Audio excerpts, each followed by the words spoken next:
welcome to Mental Health Matters. I'm Dr. Audrey Tang. And I'm Judith Crozier. And this is the show where we talk about all things mental health and well-being. Now, you may have noticed if you are watching us on TV that we have a whole new set. But you might also be listening to us on podcast because we have, due to popular demand, put this onto a podcast and we now distribute there as well. So thank you so much for tuning in and watching and listening. Yes. And we hope you continue in all of these different formats. Absolutely. So it's very exciting. Now, it's really exciting. We have one of our best guests back to launch this new look, and it's Ronia Fraser. She is one of the world's most renowned names in talking about recovery from narcissistic abuse.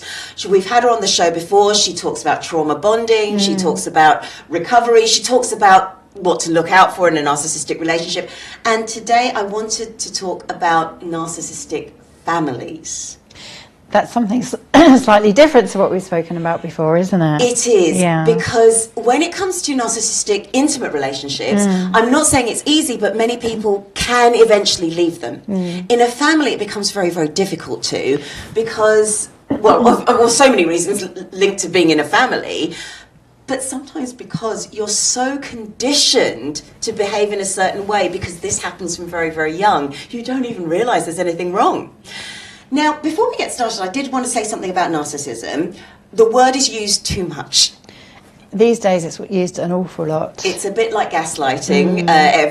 Gaslighting, for example, is not just having a difference of opinion. No. It is an actual behaviour that's systematic and happens over time. It is manipulative. The same thing with narcissism. It is a diagnosable disorder. Just because somebody is a little bit egocentric or a little bit up their own behind, you cannot go around going, "You're a narcissist." It doesn't work that way.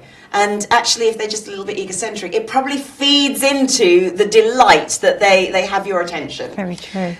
But when it comes to narcissism or narcissistic behaviours, have you experienced anything like that, or have you seen anything like that yourself? Yes, I'm very close to a family where the mother was and is narcissistic, and it impacts a lot on the children and on the father as well, actually. So yeah, I suppose that's a narcissistic family where one person is and it impacts on everybody else. Because it becomes very controlling. The world revolves around the person who is or has narcissistic behaviours, whether they're diagnosed or not.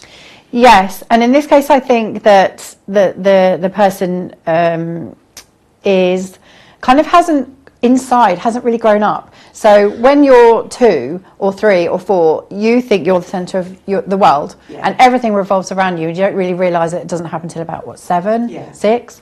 So, and I think that person has never really changed from that time, and there's loads of reasons why, and I know why, but the outcome is that there's a narcissistic family right there. There's there's narcissistic dynamics which are really problematic. Yes. But the other thing I want to add about narcissistic behaviours or tendencies, whether there's a diagnosis or not, is that it doesn't necessarily mean you're going to become a serial killer.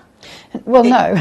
It doesn't necessarily mean you're even going to be nasty about it. You can have actually very benevolent narcissistic people. It's just that the world revolves around them. They can be very generous, but it's still revolving the world around them, and people like that, they might use money to control or that kind of thing. So there's a lot to unpack. But when you talk about the family dynamic, which is why we want to have Ronia on this show, you often get these two things. You get the black sheep and the golden child when there's children involved. Yes. There is one child who cannot do anything right. There is the other child who is just always the centre of the narcissist universe, and becomes almost a shadow, an imprint of the narcissist. And that can be really problematic for the children involved, because in a way the black sheep can actually go, well, my family never liked me anyway, and they often recover. But the golden child, what do you do? Yeah, and actually that's a very, very similar scenario in this family that I know. So that's happened, and it's very difficult. For everybody, especially for the father, who is kind of like a silent person in all of this, because I think they A, don't know their place, and B, perceive that they can't do anything about it anyway, and so they've kind of retreated more and more. And it almost enables narcissists as well, which is very difficult. I know Ronia is going to unpack some of those terms, but just to add on one thing about the golden child as well, it becomes very difficult for that person to stand on their own because they're so used to having everything. And in order to stand on your own, you have to give up this whole world that's now been created around you. And it is possible in narcissistic families for the children to swap. Oh, really? For the minute the golden child says, I'm not doing this anymore, right? So the one that stays becomes the golden child. Oh, my goodness me. And what about if you're an only child? You have kind of both on your head? You might have both on your head. You might become the golden child in place of the other parent. Okay, so you can replace that dynamic. That becomes very awkward. You might just be the black sheep, can't do anything right, or you might become one of the pawns in supporting the narcissist, and maybe even trying not to show in families. A lot of the time I think children try and protect the family. They don't want to show a bad side to the family. No. I know my grandma, bless her, she was quite racist in her own way. And it would be terrible. You can't say things like that. And so I was always just trying to, oh no, don't say that, or just talking really loudly when she would, because that's not right. Yeah. But it is a protection of the family rather than actually calling it all out and letting her take the consequences. And there's a huge pressure and role for a child to take on, isn't it? Absolutely. And so this can happen a lot. And then in a narcissistic dynamic, you end up with that child almost being groomed into that role. Goodness, there's a lot to this, isn't there? There is, which is why we're very happy to have Ronia, who will be joining us right now. Welcome back, Ronia. It's so lovely to have you on Mental Health Matters again. Really nice to see you always. We're just going to jump straight in. So many people talk about very demanding or very strict mothers or fathers. What does narcissism within the family actually look like when it exists? Yeah, so narcissism doesn't mean strict, right? That's like two separate things. Yeah. So when we're actually talking about narcissism in a family dynamic, it's so much more complex than that. And that's why it's actually important that we talk about it, because there has been a lot of talk about narcissism in families on social media, where kids are basically being encouraged to just cut their parents out because they're so strict, or because, you know, they just don't like the parenting style. So a strict parent and a narcissistic parent are not necessarily the same. And a narcissistic family dynamic is actually quite complex. It's a little bit like a solar system where, you know, the narcissist, whether that's the father or the mother, is kind of like the sun, you know, that sits in the middle, and every other family member just revolves around the narcissist. And every person within the dynamic has their own role to play, and we are going to be talking about that in more detail anyway. But in a narcissistic family dynamic, the focus isn't really on connection or safety, the child's, you know, emotional development. It's not about that at all. It's more about, you know, the narcissistic parent, because it's all about them. Yes. So it's all about their image. It's all about their power. It's all about their emotional needs. And the way that a family dynamic is constructed is to exclusively serve that purpose. So whereas a normal parent, you know, would be very affectionate with their children, you know, giving them the attention, catering for the child's emotional needs, a narcissistic parent won't do that, because affection, approval, attention, love is all conditional, basically depending on, you know, how the child performs in the perception of the narcissist. So it is quite complex. The roles, you know, are very clear within that dynamic. They all serve a purpose. But none of it is like genuine parental care. Yeah, okay, thank you. So is there a way to clarify then the difference between narcissism and then just being a bit strict or even a bit controlling. Because controlling can fall into narcissism. It can, yeah, course, but it doesn't. Yeah. Yes, doesn't necessarily mean that they are. So. Yeah, so I mean, it's a very important distinction to make. And of course, narcissists are controlling, they are demanding, they are strict, if it serves their purpose, obviously. Yes. However, if we're talking about somebody who is just a strict parent, not that that's not going to leave marks as well, Yes. right? But if we're talking about a strict parent rather than a narcissistic parent, that parent would still prioritize the child's well-being, Yes. right? So the rules will be firm. However, there will be consistency to it. The rules will be like age appropriate. The rules would be rooted in guidance and protection rather than dominance and control. And that makes a big difference. So if a narcissistic parent applies rules, they're usually one-sided, right? Like you need to stick to exactly what they say. However, they have a complete disregard to your own boundaries, right? They're the first ones who will cross those boundaries. And when a narcissistic parent is strict and controlling, the punishment is, it's very humiliating. It's very personal. And that has a very, very different energy. As I said, like not that a strict parent or controlling parent doesn't leave the marks on the person on the receiving end as well. However, the underlay is different. And a strict parent who's not narcissistic still has empathy. And I think that's the biggest key difference, because as we know, narcissists do not have empathy. So a strict parent who's not narcissistic will still have the ability to reflect on the situation, maybe in a conflict situation, right? Reflect on it and repair and also apologize. Whereas a narcissistic parent would never, ever do that. So I think that's the difference. Yeah. However, being a controlling person, whether it's in a family or in a relationship or at work or anywhere else, it's not a positive trait to have in general. And then obviously the people on the receiving end, they put up with that kind of behavior because it's what they know, right? Yeah, so that's where it then comes back down to, all right, so let's redirect the focus on ourselves and what allows us to actually, put up with being treated that way.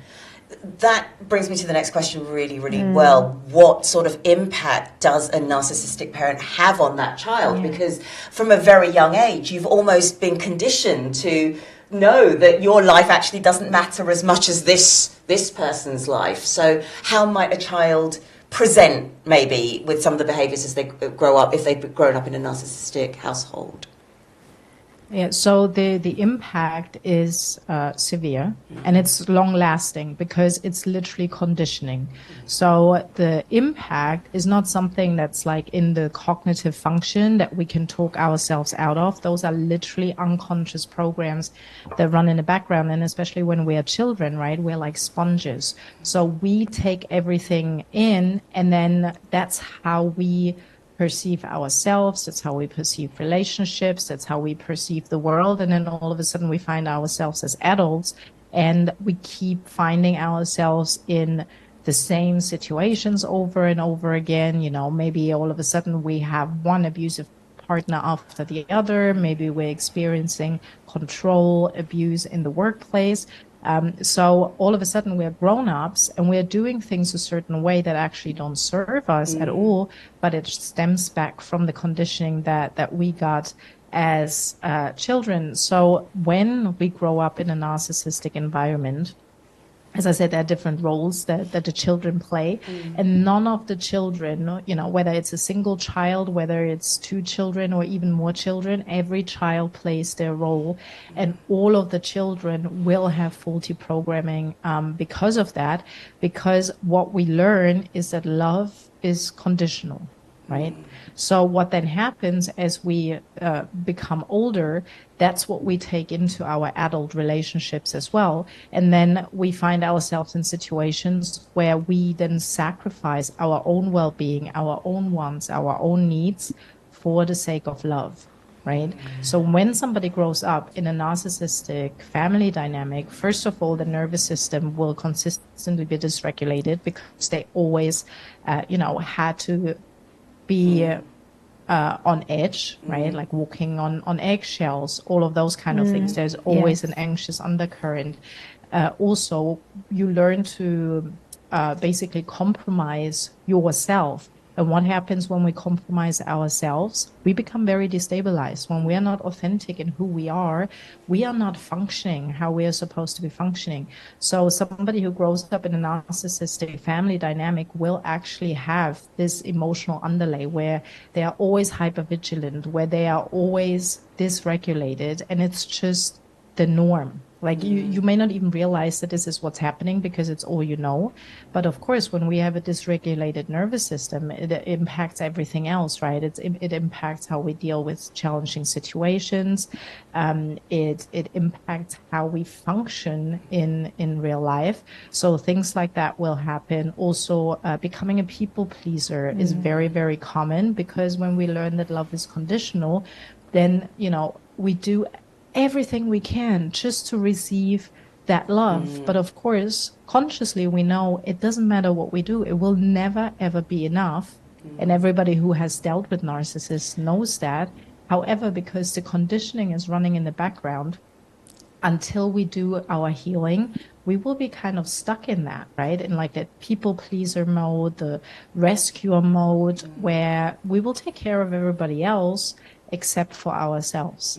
And that, of course, is a big, big, massive impact that narcissistic abuse in families has, because it really impacts every single part of your life. So anxiety, self-doubt, being a people pleaser, also, being a high achiever, perfectionist, those kind of things. And again, what we have to keep in mind is we may even cognitively recognize that this is what's going on for us. But unless we do the deep healing work, it's literally something you cannot talk yourself out of because the program runs in the background. So if we want to change that, we also need to access it on that level. Absolutely. And sort of whilst you're talking about the roles that these children play, they can be further broken down into things like the black sheep and the golden child. There's the narcissist can treat each child differently. And how might that impact those children, the black sheep compared to the golden child, because their lives might look quite different. They both may not be happy, but for sometimes different reasons. So in traditional narcissistic family dynamics, we have the golden child and the black sheep or the scapegoat. Right. And those are, played against each other. If there are more children involved, there's usually also a surrogate parent because the parent is so busy with themselves. They are not actually fulfilling their parental duty. Basically, every child in the dynamic that's not the golden child or not the scapegoat is like a lost child. It literally doesn't matter. And also what we see a lot in narcissistic family dynamics is the youngest child often is used as a mascot. The youngest child becomes like the kind of like the joker and is meant to cover up all the dysfunction. Yeah. So, as I said, like in the family dynamic, it's literally like a solar system and everybody plays their role, revolving around the narcissist. So the golden child and the scapegoat, that's what we talk about the most, because that's like a, very common family setup, right? Two siblings. And the golden child is basically the child that's being idealized. So they are really hyped and supported. And it seems like they can't do anything wrong, like they on the outside, they are the favorite. On the inside as well, like that's the dynamic that's created. However, what we have to keep in mind, because it sounds pretty good, right? So the scapegoat is the one who gets blamed for everything and is the one who supplies the narcissist with the narcissistic supply, because the scapegoat, the black sheep, is always put down, put down. So you would think that, oh, well, the golden child lives the better life compared to the scapegoat. But what you have to keep in mind is everything that the golden child receives is conditional, right? They're not being loved for who they are. They're being loved for how they perform. You know, they are an extension to the parent. So the golden child is not seen as like this really amazing human being, this individual. No, the golden child is the extension of the parent, how the parent is perceived, you know, on the outside. And as soon as the golden child will go against that, they will experience the wrath of the narcissist as much as the scapegoat. So the golden child actually doesn't have the better deal in this whole situations. They both are on the receiving end of emotional and psychological abuse. They both will have faulty programming that runs in the background, and you know, like mental health challenges, and you know, finding themselves in abusive relationships, those kind of things. So it presents a bit differently, but neither of them wins in this equation. So, you know, if we look at the scapegoat, for example, it's very, very common that they have no sense of belonging because, you know, they were always the outcast. It's very common that they experience a lack of self-esteem. They suffer from depression. Of course, there are trust issues, understandably, right? Just from that's how they grew up in the first place. And because nothing they've ever done could have was right, they also internalize the criticism. So they have very, very intense negative self-talk. And we know the way we talk to ourselves very much impacts how we feel, right? And how we deal our lives. And this is all automated. And then of course abuse is normalized because it's all they know. And that also may lead to the challenge that they have a really hard time spotting difficult people, like dangerous people. Yes. Right? Because they never learn to distinguish. They've never not been in danger. And the golden child, on the other hand, you know, needs to please people because everything was always conditional. They will sacrifice themselves for the sake of love. The golden child is likely to be a high achiever because, you know, you always had to perform to get approval, to get love. There usually is a lack of boundaries because they never learned how to put boundaries in place in the first place because it just wasn't acceptable. And of course, we know how important boundary setting is. And in general, they have a very insecure, very anxious attachment style, right? Because when love is conditional, what happens is that we have like this really ingrained fear of abandonment. And as a result of that, if we haven't done our healing, is that we will literally bend backwards just to receive love. And that's how we find ourselves in situations where we then actually put up with completely unacceptable behavior just because somebody was nice to us for 5 minutes. This is this is such an important conversation. We're keeping Ronia, and we'll be back after some tips from our resident experts.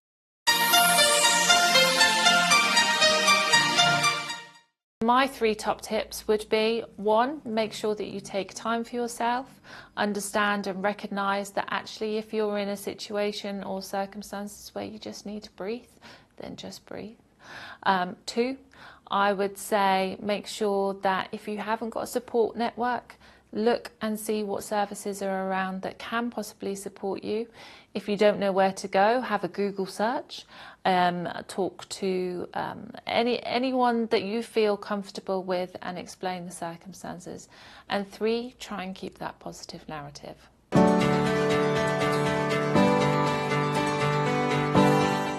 Welcome back to Mental Health Matters. We've got Ronia Fraser. She is one of the world-renowned experts on narcissistic abuse recovery, and we are always thrilled to have her on this show. It's a real pleasure to have you on, and we're talking about narcissistic families. Ronia, now you've been talking about how the narcissistic dynamic then creates faulty patterns in children, and we grow up with those faulty patterns. If somebody's listening and they're thinking, well, I'm a people pleaser, I'm a high achiever, how do we begin to recognise that actually it goes beyond, you know, that almost normal drive to not want to upset people and not and to just keep everything happy? Or maybe we had a strict family and we were always doing that, but it wasn't narcissistic. How do we begin to understand that there could be something deeper going on? Well, I mean, first of all, it's self-awareness, right?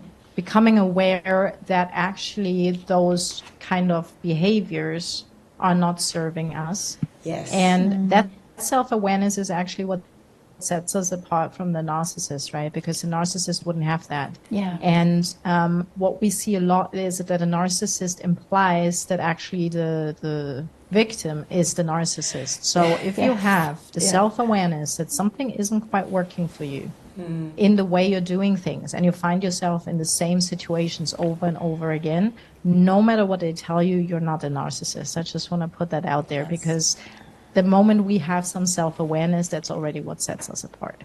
Okay, I just wanted to say that, because a lot of victims get talked into questioning themselves, right? So the first thing to recognize is, oh, actually, I keep finding myself in the same situation over and over again. It doesn't make me feel good, you know. Maybe I feel resentful. Maybe I feel exhausted.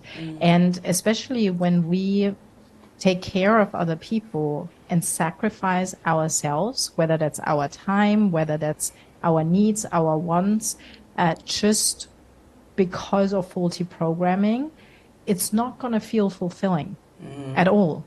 It will feel exhausting. And that is a way how we can recognize, is this actually giving me energy or is this draining my energy? Now, I used to be a people pleaser. I used to have like this whole rescuer thing going on. Like, most of my relationships were with alcoholics or addicts. And, you know, it was a pattern.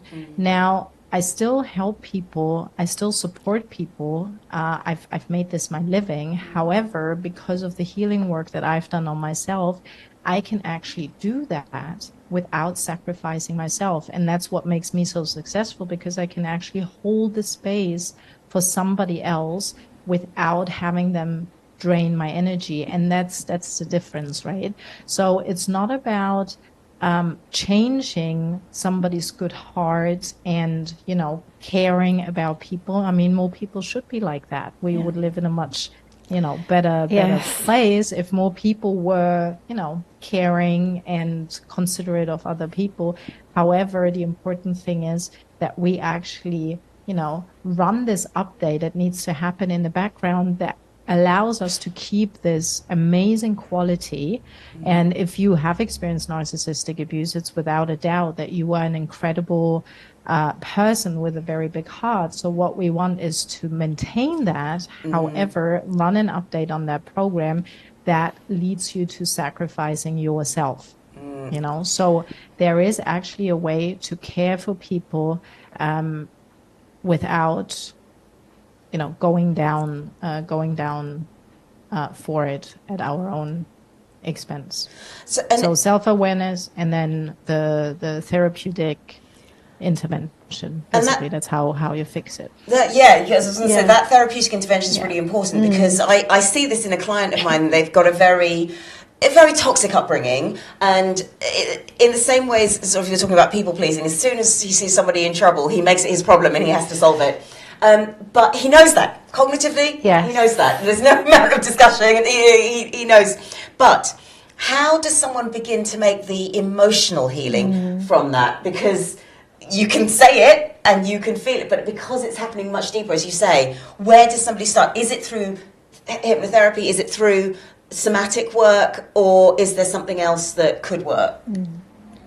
Well, it's basically a blend of different things, because, you know, there is no one size fits all solution. We are all different.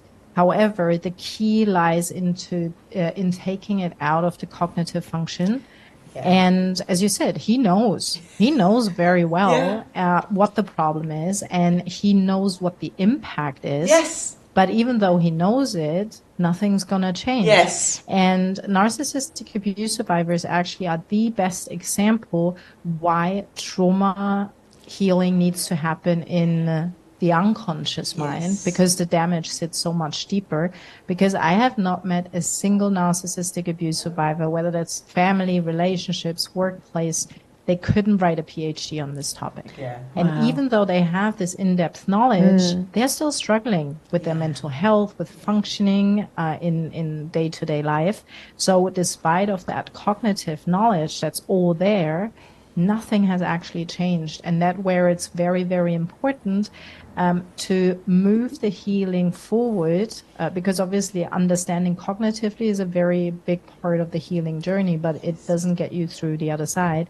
And that's when we then explore things like hypnosis, neurolinguistic programming, somatic work. You know, the mind and the body is one. You cannot just focus on one thing. And I always encourage everybody to just go out and explore.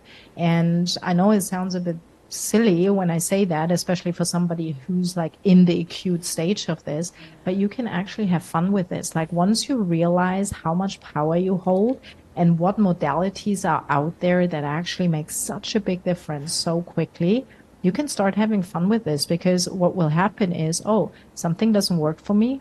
Let me call somebody. I want to change that.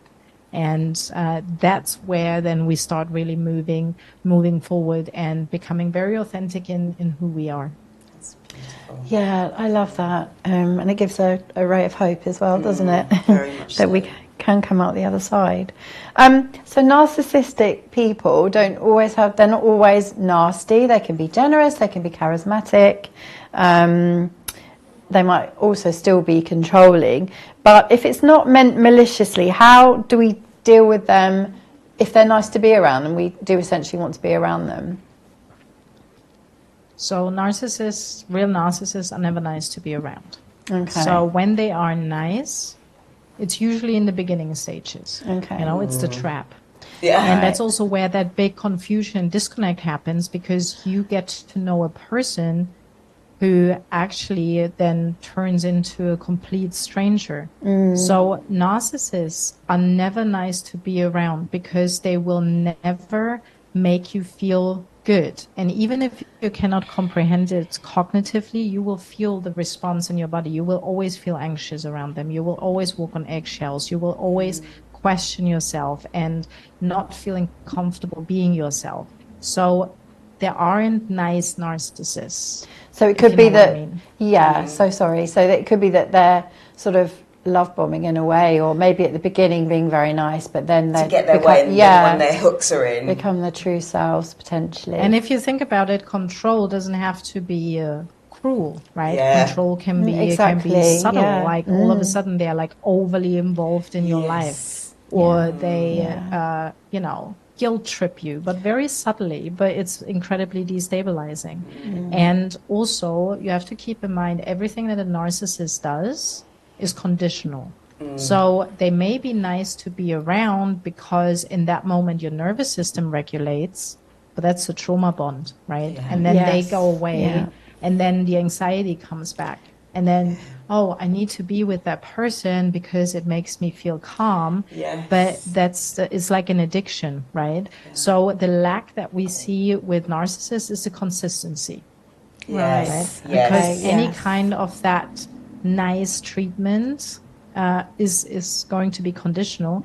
And when you talk about the charismatic narcissists, you know, like, I mean, they're narcissists, they're super highly respected in their community, you know, they do so much good, they are involved with charities, like all those kind of things, helping other people, but it also serves an agenda.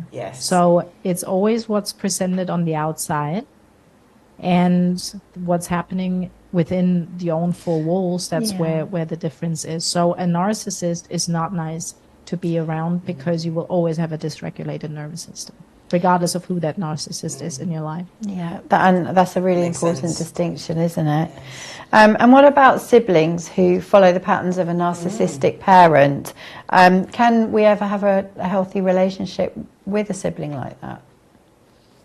Well, it depends, right? Yeah. Like, it again comes down to self-awareness, it comes down to accountability, it comes down to respect.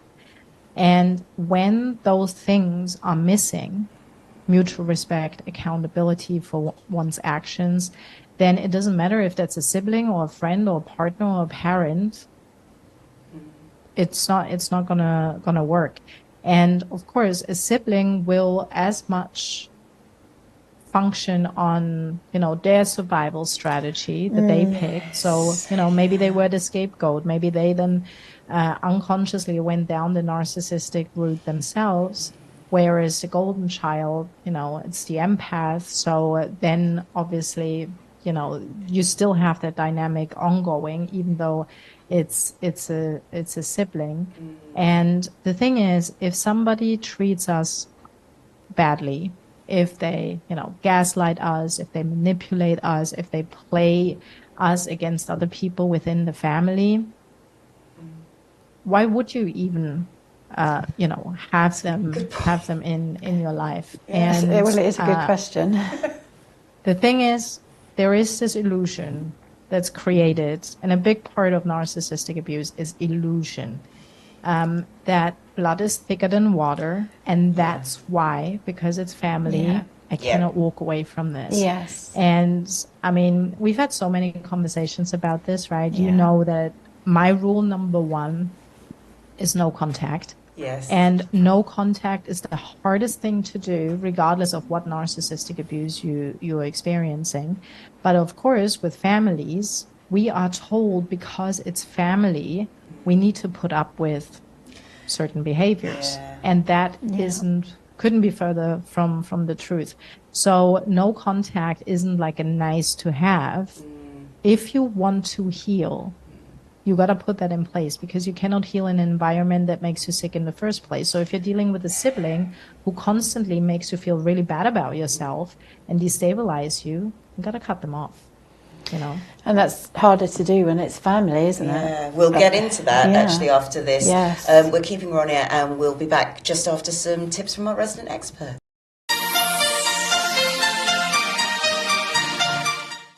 I think one of the biggest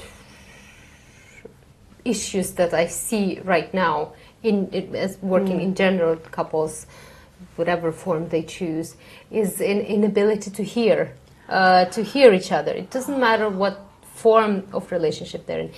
To maintain, I would call it maintaining two realities. So it's usually, no, you're saying it wrong because it is like that. Right. No, you don't understand. This is right and you are wrong, and cut it off, and I don't want to hear anything about it. Whereas my job is bringing these two realities and letting them coexist together without crossing each other out. I don't know if that makes sense. That really does. And it takes a lot of inner maturity, not to pretend that right, this is your opinion, but actually see the reality of other person, like what you described here. See the other shades of green that you might see. Are you looking the same colour as I am? This is the way it is. This is your pain. This is my pain. All right, we don't have to solve it right away, but at least consider it, regard it. Welcome back to Mental Health Matters. We are having a really fascinating discussion about narcissistic families. And we've got world-renowned expert on narcissistic abuse recovery, Ronia Fraser, on the show with us. And we've been talking about the dynamic, how it presents and how it can affect the children of a narcissistic family as they grow up. And it's such a complex situation. Really is. We've just been talking about how to heal. And one of the questions I do want to unpack a bit more is that feeling of, like you say, Ronia, this almost this stigma or this belief, blood is thicker than water, I have to stay in this. I'm going to sort of throw another situation in where there's a narcissistic family, but the child has to then care for they become a carer for the parent. So they now feel really guilty if they can't stay but they know it's not healthy. Yeah. How, again, is it possible to navigate any form of healing when, whether you trap yourself, but you're trapped in that situation? Gosh. No, fair enough. Like, that's a very straight no, Yeah. exclamation mark. Yeah, Not even a full stop. That's like an exclamation mark. Wow. Because you cannot heal in an environment that makes you sick. Yes. Right? So, and again, we are talking about the whole dynamic that's been created right from the get-go, right? So that person is looking after their abusive parent because it was set up like that in the first place. So that guilt tripping doesn't start now. That guilt tripping was already ingrained right from the get-go because that's the reason they are still there in the first place and didn't walk out. Yeah. Right? At the end of the day, we don't owe anyone anything, right? And if we have this rescuer syndrome, and that's what those children have, right? Because they've learned to sacrifice themselves for the sake of others. You do have the right to walk away from that. And it's going to be the hardest thing you've ever done. But and many people will not do it. But the choice exists. Yes. And that's where the illusion comes in. It's the same thing with relationships, right? Narcissistic abuse is this illusion that we cannot walk away, that we cannot get out of it, that we cannot survive without them, that the impact it's going to have, it's going to destroy us, but we are already destroyed in the first place. Oh, that's if that makes sense. Yes, it does. It makes a lot of sense. And if you translate an abusive relationship, it's almost a no-brainer. Everyone will know you have to leave. But if you then put that on top of a family, it seems almost an unthinkable thing to do, to walk away from your family. But of course, you're right. You have to if you're going to heal. And I mean, I see it with my clients every day. It is possible. Like I have one client, they decided to go no contact literally 2 weeks before Christmas. Wow. Can you imagine? Like this is that's like big. the most, Yeah. this is like the family time, but they really got to the point where they're like, I'm done. And also what I want to say, because obviously there are different levels of narcissistic dynamics, levels of abuse. Is it intentional? Is it calculated? Is it unconscious? Is it coping mechanisms that they have? At the end of the day, it doesn't matter because it doesn't justify the behavior.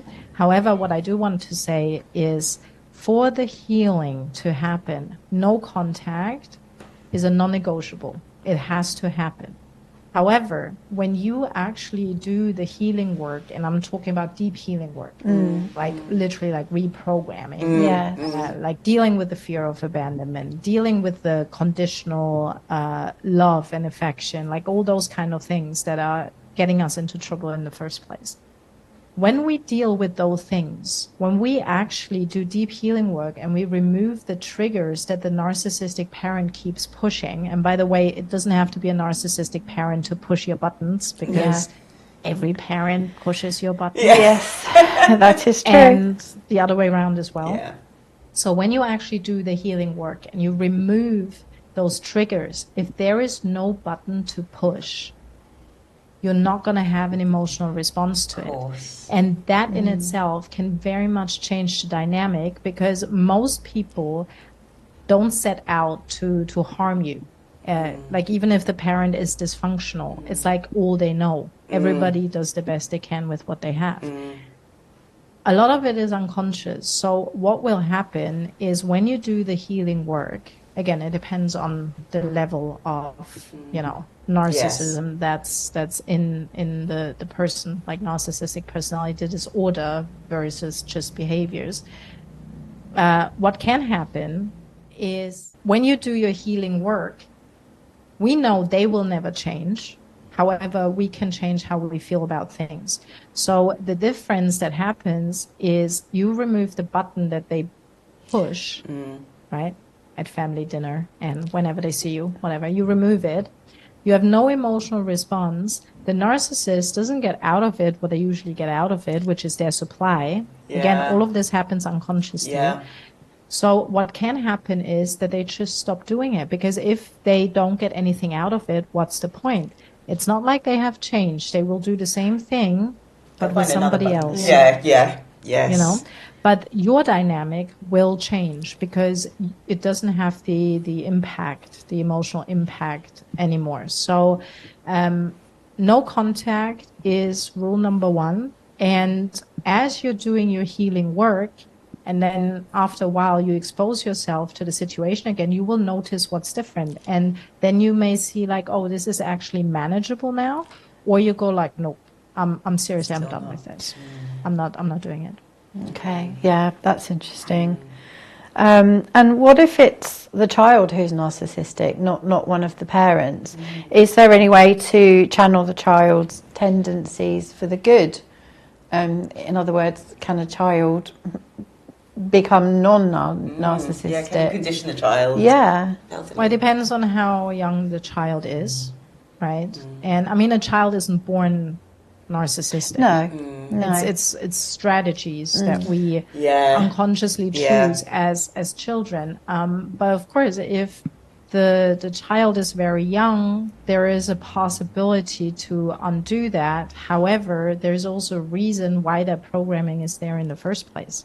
So if they are in a dysfunctional family dynamic, then it's not going to be possible to make lasting change if we can't get them out of the dysfunctional dynamic. Yes. Right? So for a child, basically the rules still apply. So if you have like an adult child who is a narcissist and you are the receiving receiving end as a parent, same rules apply. No contact. That's important, isn't it? It's really, because you've got to begin to understand what okay feels like, what neutral feels like, which you're never going to do in that dynamic. Sort of conversely to your question then, is it possible therefore to condition narcissism in children, to condition those strategies and make that child become entitled and behave in sort of really negative ways? I mean, being spoiled and entitled is a behavior. Yes. Okay. Whereas when we talk about narcissistic personality disorder, that's like a personality structure, right? Okay. Yes. So not every entitled child or spoiled child is a narcissist. Yes. But of course, you know, there can be a correlation. And if you think about it, if we have a child and they are conditioned to know that any kind of praise, any kind of acknowledgement, any kind of love is conditional, that their emotions are not valid, their emotions are being dismissed, they are valued on what they achieve rather than the person of who they are. Of course, this is where all of this faulty program comes from. And again, as I already said, we're not choosing that strategy as a child consciously. It's just something that happens unconsciously in how we see fit that we survive. And, you know, one child might go down the narcissistic route and just shut off everything so they protect themselves. And the other child goes down the empath route and, you know, sacrifices themselves for the sake of love. So it's an unconscious choice. It's basically, you know, two sides of the same coin. Yeah, God, you put it really well. It's thank you. Wow, this has been a very enlightening conversation. Really interesting. Thank you. Where can we learn more about you, Ronia? You can find me online. My website is roniafraser.com, and I'm on Facebook, Instagram, Rock and Roll Coach Ronnie. Brilliant. Thank you so much, and we look forward to having you back on the show and in the studio in the near future. Yeah, definitely. Here's a little technique I want to give you to try out on Test the Trend. It is known as the SEAL technique, and this is created by Rosalind Wiseman. And if you're interested, she is the woman whose book Queen Bees and Wannabes was the underlying book that inspired Tina Fey's Mean Girls, and she talks about all of the characters in there, but this one technique is a really important one for building healthy relationships, and it's called the SEAL technique, and it stands for SEAL, SEAL.